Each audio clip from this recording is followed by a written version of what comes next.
घुंघराले बाल। राइना बचपन से ही खूब सुंदर थी।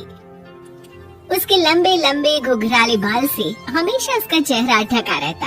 आरा भूत भी बनकर घूमती रहती है, चल तेरे बाल कटवा दूं। अच्छा, क्यों भला? स्कूल में तो सारा वक्त बांधकर घूमना पड़ता था। अब तो मैं कॉलेज जाऊंगी और बाल खोल कर घूमूंगी। हाँ। अरे ये बाल देख रही है, ऐसे लगता है जैसे मधुमक्खी का छत्ता। खैर, घने घने घुंघराले बालों से राइना सुंदर तो लगती, लेकिन उसे संभालना उसके लिए बड़ा काम था। माँ, अरे माँ, शैम्पू खत्म हो गया है। इस बार वो वाला लाना ना, जो घुंघराले बालों को और बाउंसी बनाता है। माँ ले आना, हाँ जरूर से। कल मेरा कॉलेज का पहला दिन है। मैं चाहती हूँ सब मुझे देखकर जले।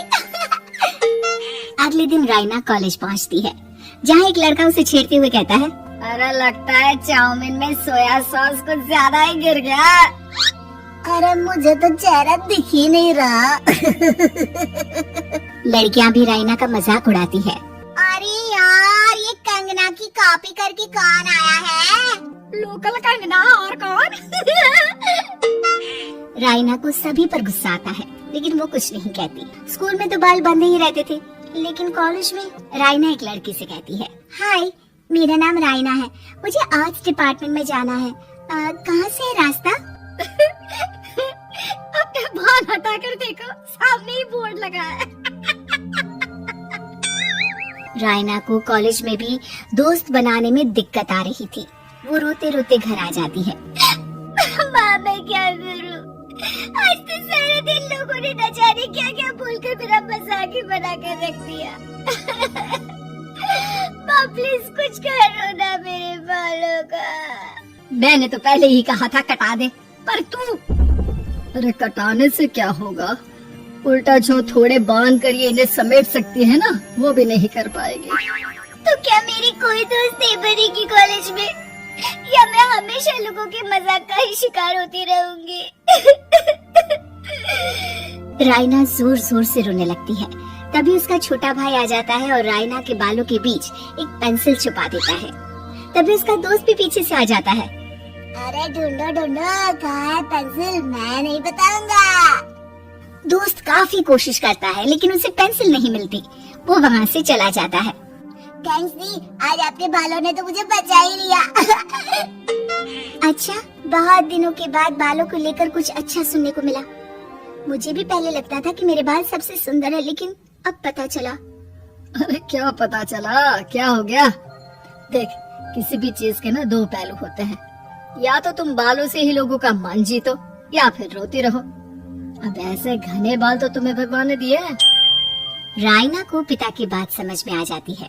वो सोच लेती है कि जिन बालों के कारण वो कॉलेज में एक भी दोस्त नहीं बना पा रही है, उन्हीं बालों से वो दोस्तों की लाइन लगवा देगी। अगले दिन कॉलेज में डेस्क में राइना बालों को आगे कर लेती है और लोगों को लगता है कि राइना का चेहरा पीछे है, लेकिन राइना घने घुंघराले बालों को हटाकर हंसने लगती है। देखा मेरे बालों का कमाल, इससे मेरा चेहरा भी नहीं दिखता और मैं चलती क्लास में सो भी सकती हूँ। सभी राइना को देखकर हंसने लगते हैं। क्लास में परीक्षा चल रही होती है, तो राइना अपने बालों में चीटिंग के पेपर छुपा छुपा कर आसपास के बच्चों की मदद भी कर देती है, जिसके बाद से तो राइना क्लास की हीरोइन बन जाती है। वाह राइना, तेरे बाल तो बहुत कमाल के हैं। मैं तो इन्हीं के कारण पास हो गई। और पता है, मैं तो अपने काम का सामान राइना के बालों के बीच में ही फंसा देती हूँ। जैसे जैसे काम होता है वैसे वैसे इस्तेमाल करती हूँ। अब तो क्लास में हर कोई राइना के साथ बैठने की जिद करता। राइना में इसे लेकर घमंड आ जाता है। उसे लगता है कि वही क्लास की सबसे डिमांडिंग लड़की है। फिर एक दिन, मैं इस कॉलेज में नई नई आई हूँ, क्या आप मेरी दोस्त बनेंगी? मैं? ओह सॉरी, मैं इस क्लास की सबसे डिमांडिंग लड़की हूँ। हर कोई मेरे साथ ही रहना चाहता है। एक काम करो ना, वो पीछे की सीट दिख रही है, जाओ जाकर वहीं बैठ जाओ। लड़की को राइना की बात बहुत बुरी लगती है, लेकिन वो करती भी तो क्या, जाकर चुपचाप पीछे की सीट पर बैठ जाती है। तो आज का लेसन सबने याद किया है ना बराबर से?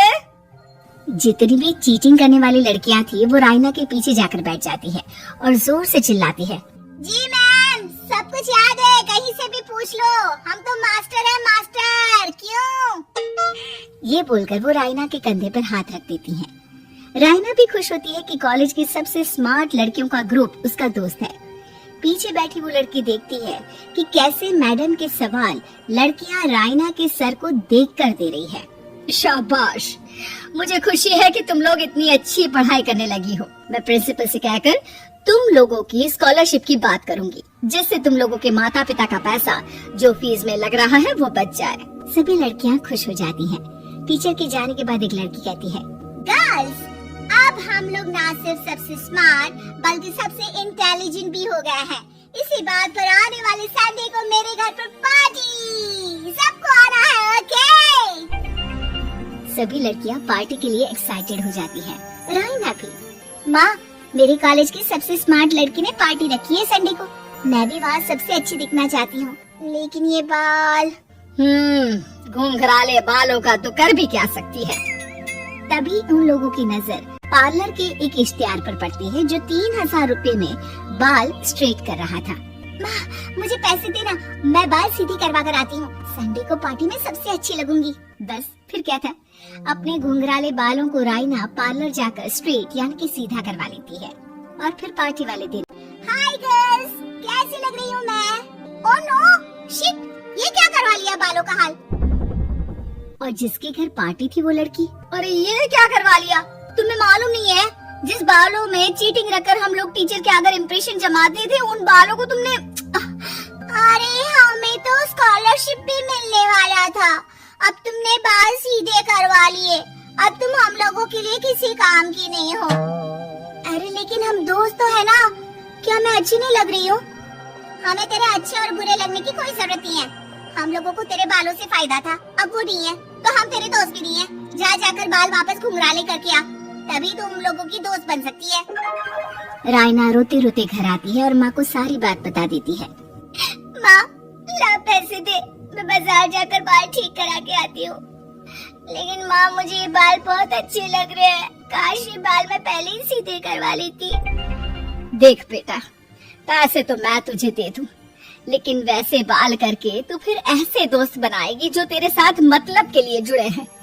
लेकिन इन बालों में तू ऐसे दोस्त बनाएगी जो तेरे साथ जीवन भर का साथ निभाएंगे। रायना को माँ की बात समझ में आ जाती है।